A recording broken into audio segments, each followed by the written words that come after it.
FM college छात्री सौम्याश्री मृत्यु को नहीं कलाहांडी जिला कांग्रेस पक्षर कैंडल शोभायात्रा भवानीपाटना कांग्रेस कार्यालय बाहरी गांधी छक पहुंची विक्षोभ प्रदर्शन करा शोभायात्रा राज्य सरकार अवहेला को कांग्रेस दायी करने सहित तुरंत सरकार दृढ़ कार्यानुष्ठान होगा कांग्रेस दावी करसहित मुख्यमंत्री और उच्चशिक्षा मंत्री इस्तीफा दावी कर कांग्रेस कार्यक्रम में जिला कांग्रेस सभापति जलंधर नायक जिला युवा कांग्रेस सभापति मोहम्मद शाहे वरिष्ठ महिला कांग्रेस नेत्री द्रौपदी माझी समेत अनेक कांग्रेस नेता और कर्मी सामिल थे।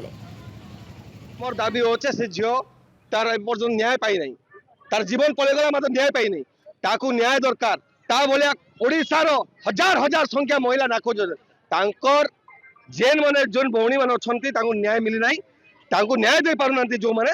जदी दे पारिबो नहीं से गदी छाड़ करंतु आगामी दिन रे जदी न्याय दे पारिबे नहीं जो न्याय रे से भौणी जलिछि न्याय रे जो भौणी जलिछि से न्याय आगामी दिन रे सरकार को जलेबो आमे तार आत्मार सद्गति लगी आमे ओडिशा सारा आज समस्त कांग्रेस तथा जो माने तांकर सहयोगी समस्ते तांकर आत्मार सद्गति लगी कैंडल शोभायात्रा आयोजन कराई तांकर आत्मार सद्गति निमंते आम दाबी से भौणीर तार को न्याय मिलू जो माने दोषी जो माने भौणीकर हत्या रे जो माने इन्वॉल्व अछंती समस्त को दंड दिया जाए।